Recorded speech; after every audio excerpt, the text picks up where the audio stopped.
Eu sou um jornalista independente.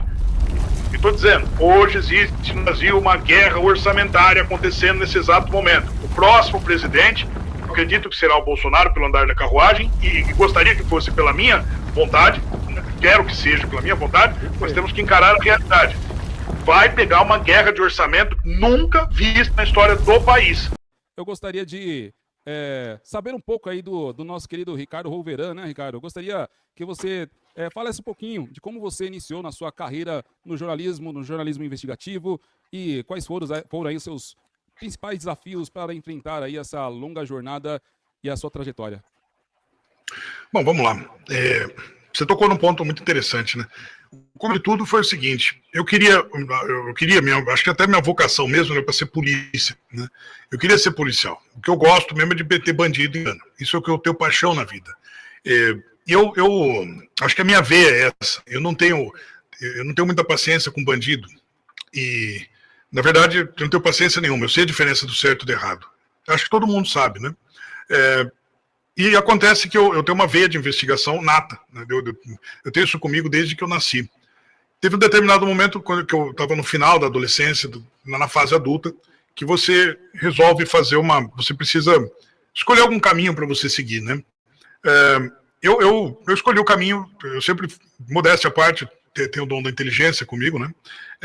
Eu sempre fui um bom programador e falei, eu vou entrar para o mundo da programação aqui, né? Trabalhei como programador por um bom tempo e eu percebi que eu estava indo em direção ao auge da carreira, estava chegando próximo ao auge da carreira, estava numa grande empresa aqui em São Paulo, só que aquilo não me dizia nada. Eu estava vazio, estava com o coração vazio, não estava me sentindo...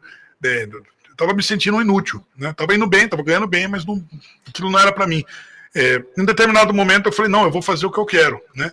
E abri o concurso para a Polícia Civil naquele momento, e eu fui estudar no Instituto Marconi, aqui em São Paulo, para fazer o preparatório do concurso, né?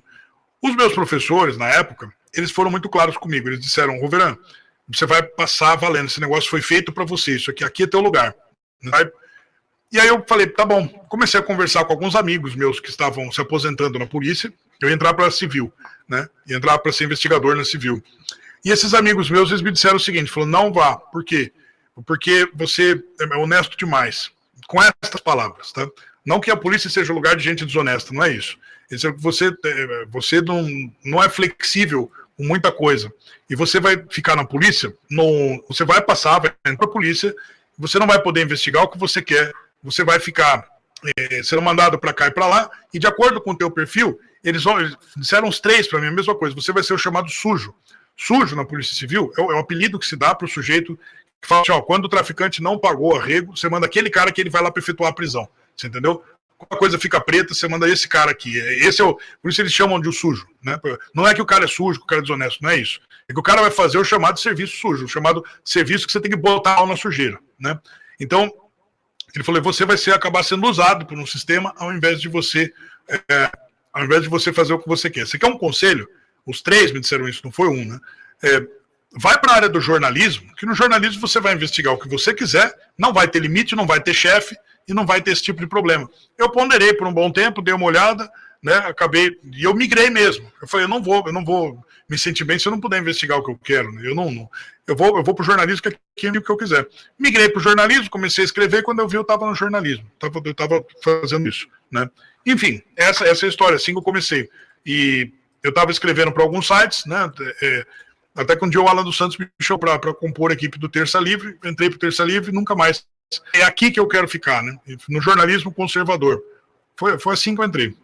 Que maravilha, que maravilha. E a questão, o que te motivou aí, né, nessa trajetória maravilhosa que você está descrevendo aqui para nós, o que te motivou a criação do jornal O Bunker, né? O que te fez a criar esse O jornal Bunker foi o seguinte, eu estava lá em Brasília e eu assistia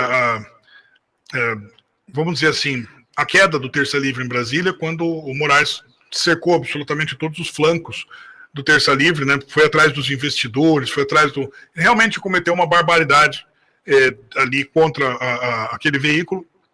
E quando todo mundo começou a se dispensar, a ser demitido, eu fui uma das pessoas que foram demitidas, por óbvio, né? Lá em Brasília, eu encontrei um amigo, o Mauro Fagundes, e a gente resolveu criar um jornal lá em Brasília. Era o NQC na época, não sei quem lembra dessa época. o NQC ainda fez bastante barulho no meio conservador. A gente chegou a fazer 1 milhão de visualizações no sábado. Era eu, o Mauro Fagundes, a Flávia Ferronato, o Rafael Fontana. Um jornal que fez muita diferença, né? Fez muita diferença mesmo. Passado, quando eu estava em Brasília, até que foram uns 2 anos de NQC, até que eu voltei para São Paulo.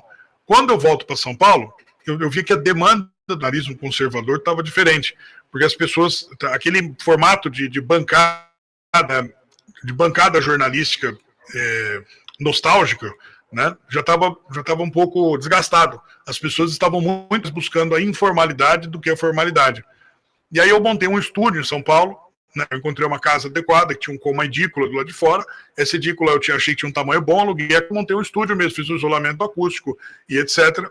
Montei um estúdio, e nesse estúdio eu queria fazer um programa com essa informalidade, e eu não sabia que nome dar para ele, né? Chegou um amigo meu que é um militar antigo, das antigas, né? E ele chegou e falou: olha, eu vou te dar um presente. Me deu uma placa de trânsito escrito Bunker. Eu fiquei apaixonado, ele falou: esse é o nome do seu programa. E eu fiquei pensando, falei, não é que combina, né? E deu certo, até porque o sentido do bunker é esse mesmo, né? É um abrigo subterrâneo, é um abrigo onde você guarda aquilo que é mais precioso, que é a verdade. Então, eu achei que o nome é esse mesmo, o nome é perfeito mesmo, né? É um abrigo para a verdade. E é um lugar, na verdade, é uma ideia de resistência conservadora, né?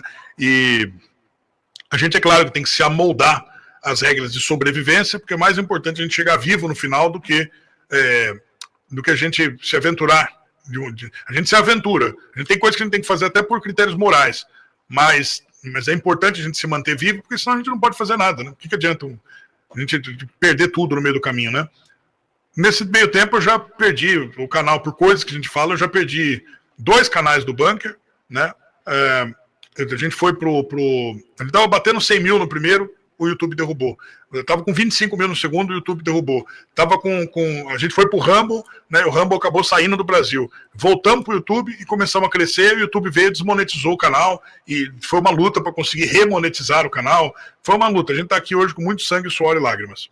Você imagina como é a vida do... Eu acredito que é uma nova era do jornalismo, né? Pós finalzinho da última década, né? De 2017, 16, 17, 18, 19, onde figuras como o próprio Alan dos Santos, Roveran e outros jornalistas apareceram na mídia, incomodando, inclusive, figuras e grandes empresas, o que gastavam-se milhões para passar de informação. Uma pessoa com estúdio, por exemplo, o próprio Alan dos Santos, como você, conseguia levar informação de qualidade e a verdade, não aquilo que as narrativas que nós estamos vendo sendo permeadas dia após dia, né? E como que você avalia esse cenário, o cenário atual da mídia independente, como é o teu caso também, no cenário do Brasil, no nosso Brasil? E, na sua opinião, quais são as principais diferenças entre o jornalismo investigativo, independente, e esse mercado da grande mídia que é movido por narrativas?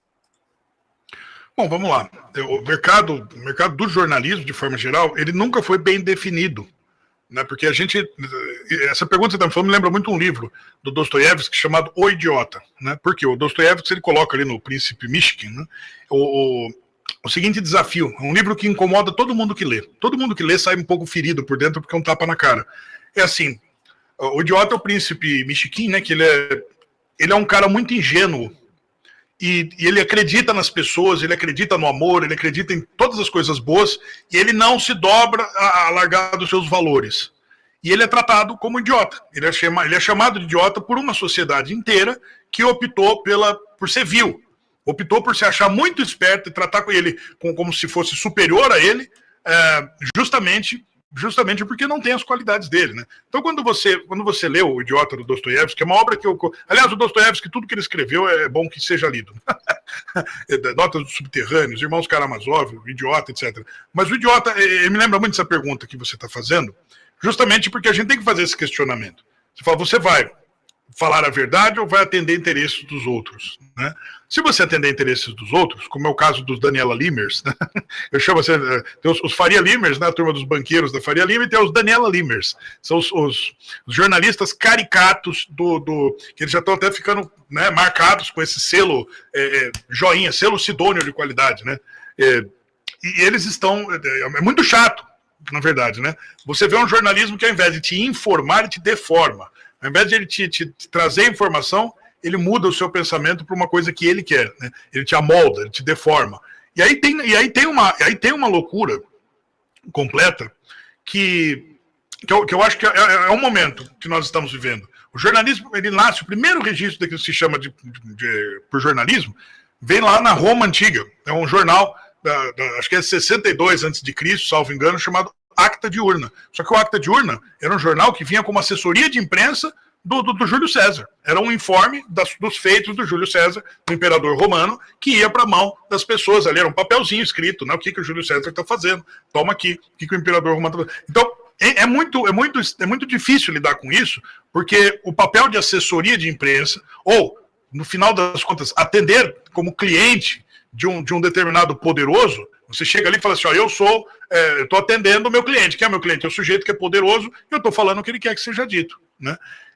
Aí você é um jornalista, sim, porque está informando a jornada, mas você é dependente. Você está atendendo a alguém e dessa pessoa você depende porque essa pessoa te paga para fazer isso. O jornalista independente já é uma questão que vem depois da Revolução Francesa. Tem um pensador da Revolução Francesa, que eu esqueci o nome dele agora, que ele vai criar o conceito de opinião pública. Né? O que é? A opinião pública, ela vem como recurso das massas para punir aqueles que a lei não vai punir. Né? Você tem ali a questão do absolutismo e depois a questão da República da Revolução. E mesmo assim, os poderosos eles continuam fazendo as leis e continuam eles mesmos. A lei se cumpre com aqueles que são aqueles que não têm condições de se defender. E condições que eu estou falando, dinheiro mesmo. Né? Mesmo depois da Revolução Francesa, você tem essa questão que as pessoas continuam. Mudou tudo para não mudar nada, né? Diria o Burke. Mas ali naquele momento, eu estou tentando lembrar o nome do sujeito que criou esse conceito ali. Ele vai dizer que a forma de você punir os poderosos é a opinião pública. Né? É a pessoa informar no jornal, diferente do que ele quer que seja dito, a pessoa informar no jornal o que ele não quer. É falar as cagadas dele, perdão do termo. Né? Você chegar ali e falar, o sujeito errou aqui, ó, o sujeito errou ali. E esse tipo de coisa incomoda, sempre incomodou e permanece incomodando. Como você não depende, ele não está te pagando, você não depende dele, você é um jornalista independente. Né? Qual a sua dependência? A sua dependência é o teu público. Você trabalha para o seu público. Né? Então muita gente fala, Verão, mas você tem que ser isento e imparcial. Isenção, imparcialidade não existe. Não existe, você conversa. Todo mundo tem um lado. Todo mundo tem um lado. Se eu chegar para você e falar assim, fulano, tá aqui na tua mão a decisão. Né? A mulher vai fazer vai tirar a vida do neném no ventre ali, que eu não posso falar a palavra que eu derrubo o teu canal. A mulher vai fazer aquela operação ali, aquela coisa ali, né? Que vai tirar a vida do bebê no ventre.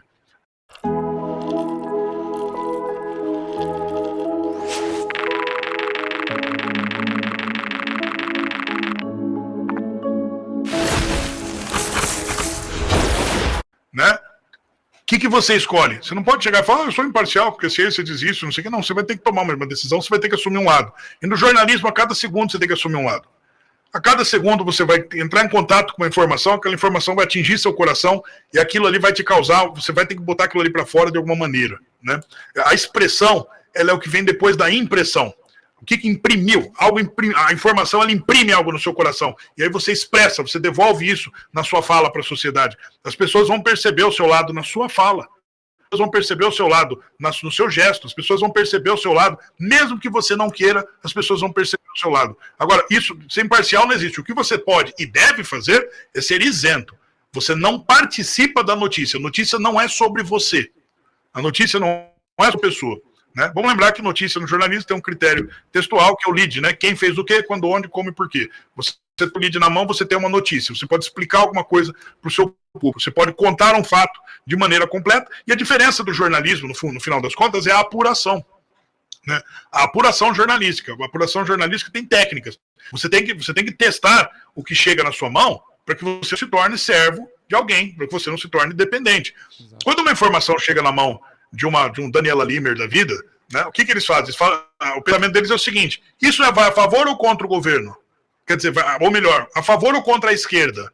Vai a favor da esquerda. Então eu vou até dar uma aumentada, que foi o caso recente do escândalo envolvendo justamente a Daniela Lima, pesquisadora da USP, que deu uma informação para ela e ela majorou o número, ela falou um número maior para beneficiar o governo Lula, e a pesquisadora entrou em contato, fez um escândalo nas redes sociais dizendo, eu não entreguei esses números, o número que eu entreguei está aqui, publicou a pesquisa e ela, mais uma vez, se deu mal, né? Não foi só esse escândalo, teve o escândalo meu Deus, a Polícia Federal, cara, está indo agora na casa do Bolsonaro, ele fugiu de jet ski, foi uma piada na internet inteira. O Bolsonaro não tava, não foi aquilo que ela falou, não era daquele jeito, não tinha nada que ver a história. Depois foi se consertar, não, pessoal, vou consertar aqui que eu errei ontem, né? E aí o conserto dela foi outro erro, depois ela teve que se retratar mais que uma vez. Foi a primeira vez que eu vi no jornalismo, um jornalista tem que se retratar 2 vezes. É comum um jornalista errar o que está falando, errar uma informação, no dia seguinte ele se retrata. Falou, pessoal, eu cometi uma gafe aqui, cometi um erro, um equívoco, eu vou me retratar, vou dizer a informação correta é essa daqui, por favor me perdoem. Acabou. Sim. A humildade é um escudo muito grande. Agora, o jornalista independente, o sujeito que não depende de ninguém, ele deve ser livre para falar. Ele deve ser livre para falar. E essa liberdade vai da consciência dele. Vai da consciência dele. Eu vou te dar um exemplo cruel dos dilemas que ser livre cria.